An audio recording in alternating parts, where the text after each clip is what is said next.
My parents tried to give my inheritance to their favorite daughter, but my grandparents had a surprising twist in store.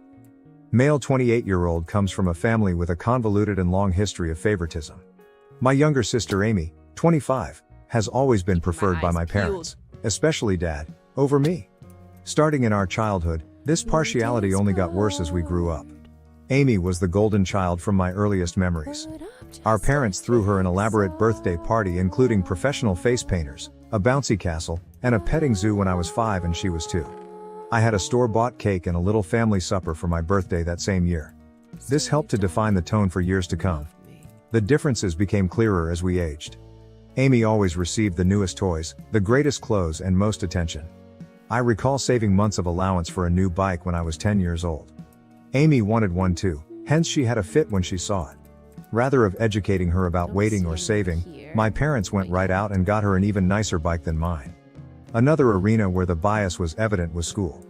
Amy's parents attended all of her school functions, while they usually missed mine.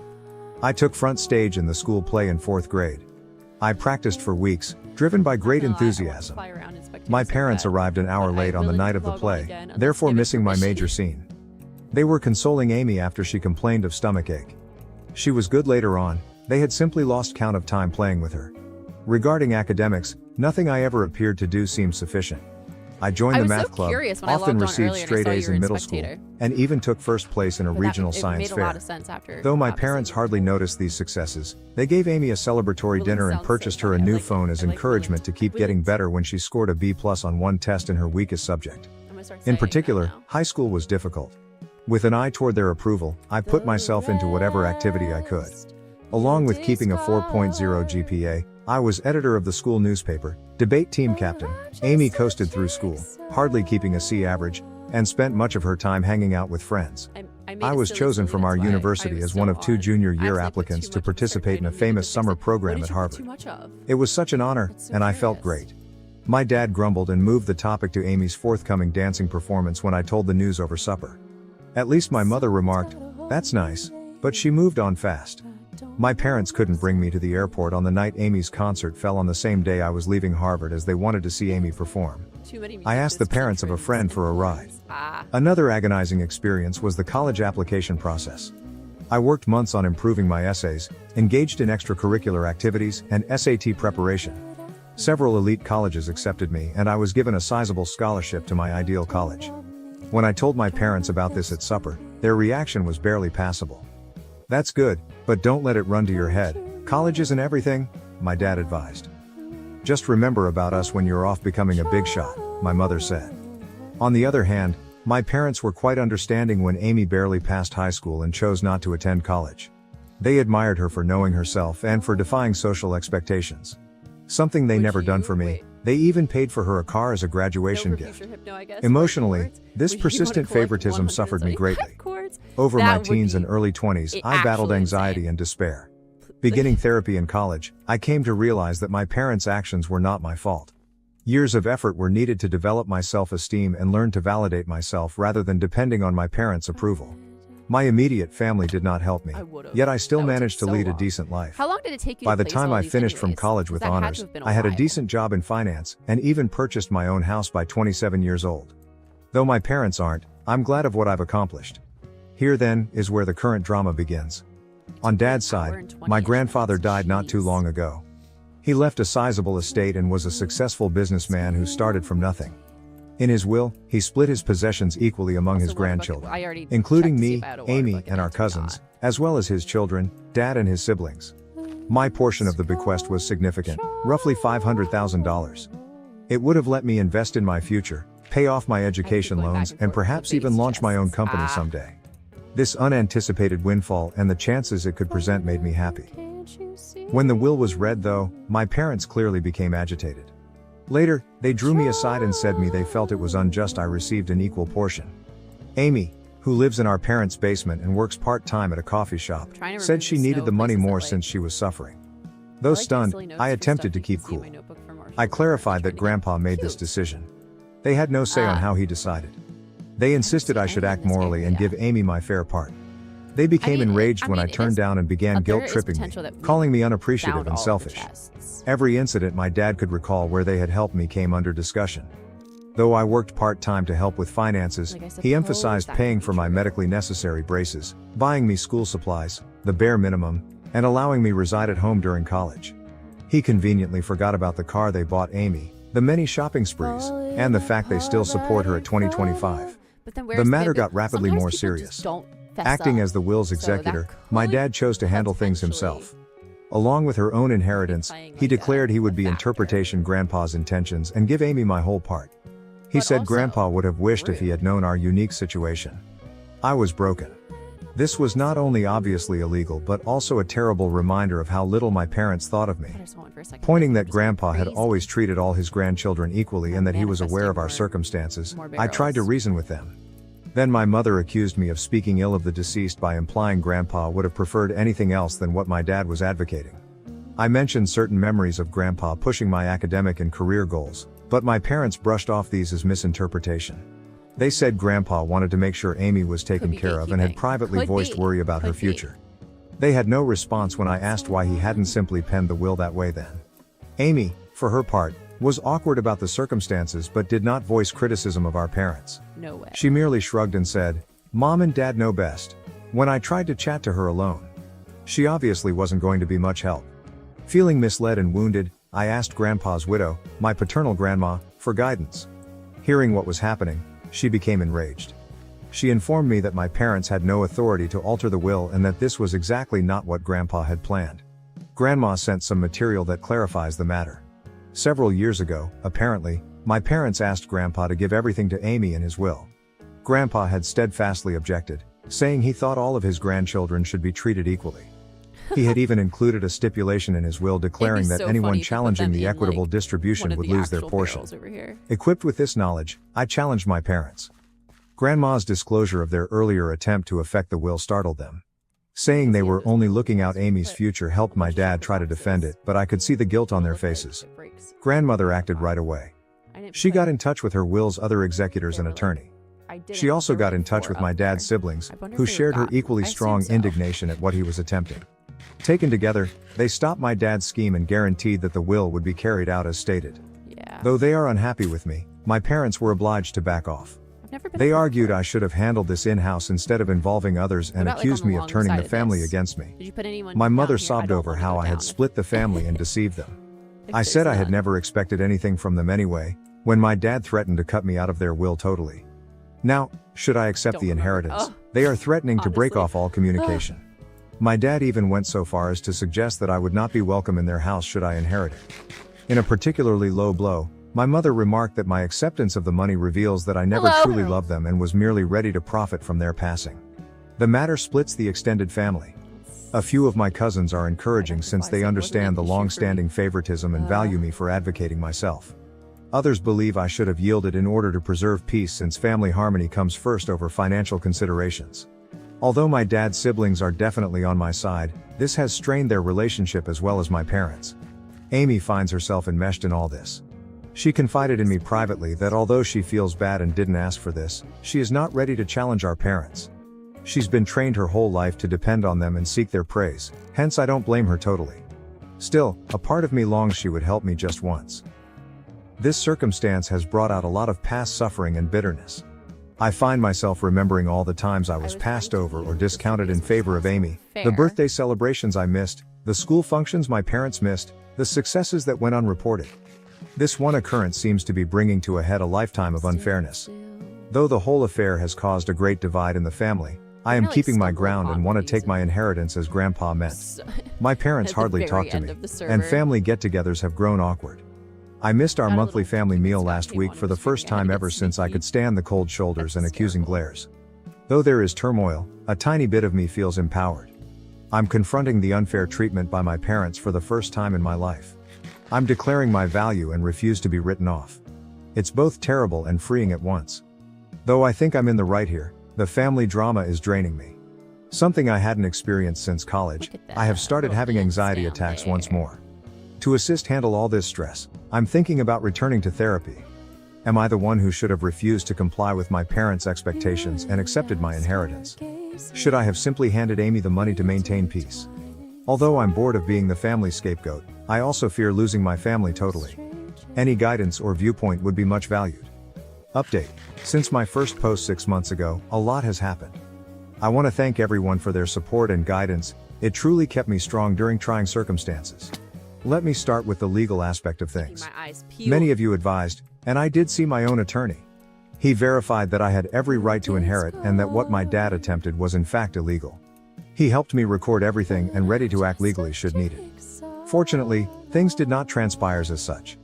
Along with my dad's siblings, my grandma and her attorney worked out matters without involving court. I got my whole fortune and the will was carried out exactly as intended. Because of his will manipulation attempts, my dad was removed as an executor. This was a somewhat demanding process spanning several weeks. My parents threatened litigation, there were tense meetings and furious phone calls, but ultimately the law was unambiguous and they had to back off. Still ongoing though, the family fallout has been noteworthy. At first, my parents doubled down on their viewpoint. They charged me with being avaricious and neglectful of my sister. They also sought to mobilize other family members against me, disseminating allegations that I had somehow coerced Grandpa into giving me money. Luckily, most of the family saw through their trickery. About 1 month following the will's acceptance, there was one really unpleasant occurrence at a family gathering. When my parents showed there unannounced, my aunt was hosting and hadn't asked them to come, they started a scene. Starting to shout about how I had taken from Amy and corrupted Grandma against her, my dad became saying I had ruined all these wonderful memories. My mother flung an old photo album squarely at my feet. It was awkward and terrible. It took several relatives to cool things down and persuade my parents to leave. Bless her heart, my grandmother turned out to be my most powerful supporter over all of this. She related tales of how my grandfather had always been pleased of my achievements and how he especially wanted to make sure all his grandchildren had equal chances. She even said Grandpa had maintained a scrapbook of my accomplishments, newspaper clippings of academic honors, copies of my college acceptance letters, and even the program from that university play my parents had been late for. This insight was sad as well as wonderful. Grandma also volunteered to straighten the records with the wider family. She organized a family gathering excluding my parents, laying out the entire history of my parents' partiality, including events I had long forgotten or never ever heard about. Having someone at last recognize the unfairness I had gone through for years was vindicating, but it also reopened old scars. About my sister Amy, she at last found her voice in all this. She came to me personally and apologized for not sticking up for me earlier after some soul searching and several long talks with our grandmother. She said she thought our parents' preference was improper, but she had been too terrified to confront it. We discussed our childhood and how it influenced both of us in great length and emotional intensity. Amy admitted that being the favorite child wasn't as wonderful as it seemed. She never learned how to stand on her 2 feet and felt great pressure to live up to our parents' expectations. She told tales of times she yearned to accomplish things on her own, but our parents would swoop in and handle everything for her, therefore depriving her of the opportunity to develop and learn from her mistakes. For our relationship, this talk marked a sea change. We began to mend the sibling link our parents' partiality had broken. Just the two of us have been routinely meeting for coffee to discuss and encourage one another through this family crisis. Declaring that she was going to pay for college with her inheritance astonished everyone. She claimed seeing me stand up for myself motivated her to start managing her own life. Once she decided what she wanted to study, she registered in a nearby community college, first intending to transfer to a 4-year university. Our parents let out startled gasps. They knew, I believe, that their babying had not done Amy any favors. The response of my parents to all this has been diverse and changing. They first attacked both of us angrily. They tried to guilt Amy into quitting college to help the family since they said I turned her against them. They changed strategy when that proved ineffective. After several protracted talks with my grandmother and seeing Amy's great transformation, my mother began to recognize how damaging their actions had been. She has made some hesitant moves toward reconciliation, even beginning therapy to address her problems. She got in touch to apologies, owning that she had been unfair and requesting a chance to right things. It's a slow process, and while I'm gently hopeful, I'm also keeping strong limits. Sadly, my dad has been less likely to own any mistakes. Still furious, he feels as though he is the victim in all this. He has been chilly toward Amy since she chose to go to college and hardly speaks to me. He has tried a few times to control us, threatening to sell our childhood house should we fail to come to our senses or forgiving us should we realize we were wrong. Although we are both standing strong, it hurts to see him distance both of his children like this. The dynamics among the extended family have changed dramatically. I now live closer to my dad's siblings, who have been quite helpful, and my grandmother. Having heard from my aunts and uncles about handling my dad's challenging conduct over the years, it has lessened my loneliness in this fight. Deeper bonds with some of my cousins who stood by me have also developed. Starting a monthly cousin meal allows us to all catch up free from the drama of the older generations. For myself, I have been making sensible use of my inheritance. Having paid off my college loans, I now feel an amazing degree of financial freedom. Working with a financial advisor, I have assembled a varied investment portfolio. I have also set aside some funds to maybe launch my own company some years forward. Opening a community center with reasonably priced mental health treatments and financial literacy seminars is something I'm investigating. But for me, buying therapy for myself and volunteering to do the same for Amy has been the most significant application of the money. Both of us are learning to set reasonable limits with our parents and are working on healing from our childhood events. Though it's a long road, I already feel as though I'm developing in knowledge and ability to overcome emotional neglect and long-term partiality. This whole process has brought some surprising good improvements into my life. I now know a great deal about establishing limits and defending myself.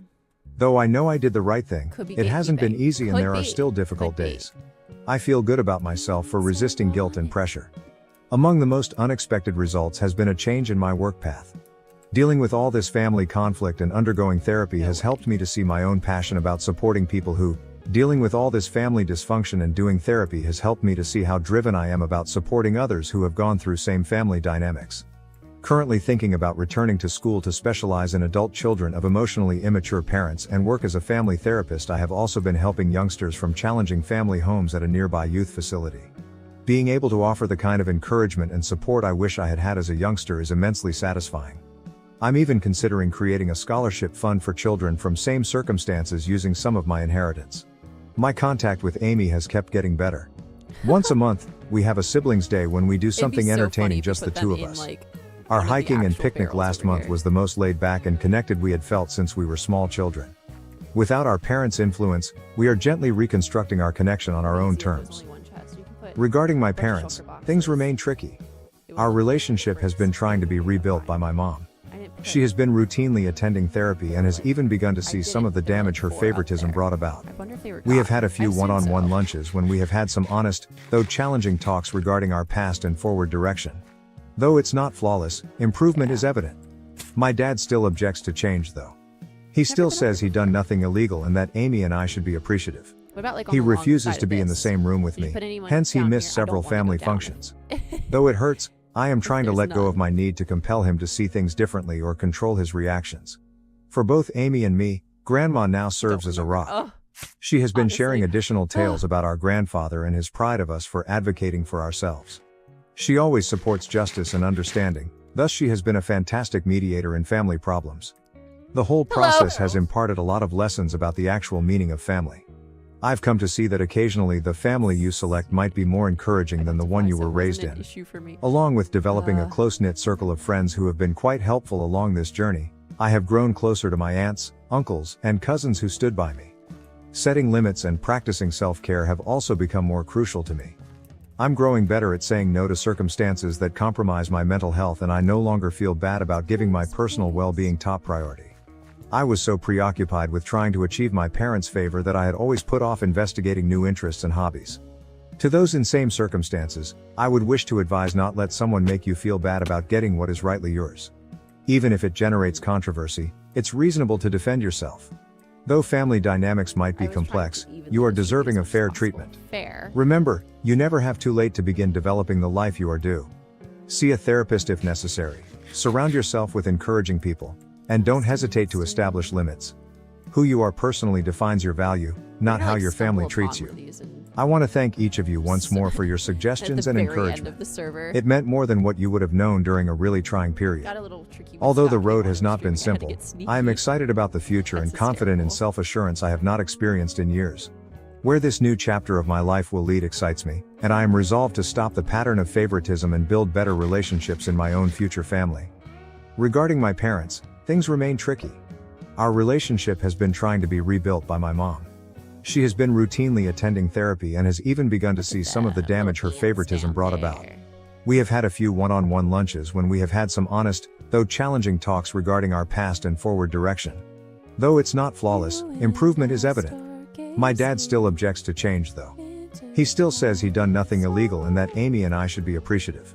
He refuses to be in the same room with me, hence he missed several family functions.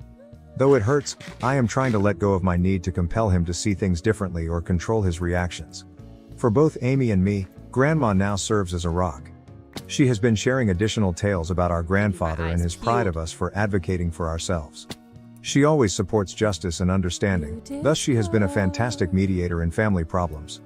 The whole process has imparted a lot of lessons about the actual meaning of family. I've come to see that occasionally the family you select might be more encouraging than the one you were raised in. Along with developing a close-knit circle of friends who have been quite helpful along this journey, I have grown closer to my aunts, uncles, and cousins who stood by me. Setting limits and practicing self-care have also become more crucial to me. I'm growing better at saying no to circumstances that compromise my mental health, and I no longer feel bad about giving my personal well-being top priority. I was so preoccupied with trying to achieve my parents' favor that I had always put off investigating new interests and hobbies. To those in same circumstances, I would wish to advise not let someone make you feel bad about getting what is rightly yours. Even if it generates controversy, it's reasonable to defend yourself. Though family dynamics might be complex, you are deserving of fair treatment. Remember, you never have too late to begin developing the life you are due. See a therapist if necessary. Surround yourself with encouraging people. And don't hesitate to establish limits. Who you are personally defines your value, not how your family treats you. I want to thank each of you once more for your suggestions and encouragement. When I logged on earlier, it meant more than what you would have known during a really trying period. Although the road has not been simple, I am excited about the future and confident in self-assurance I have not experienced in years. Where this new chapter of my life will lead excites me, and I am resolved to stop the pattern of favoritism and build better relationships in my own future family. Thank you for watching. If you haven't subscribed yet, please do so and hit the notification bell to stay updated with more shocking real-life stories happening around you.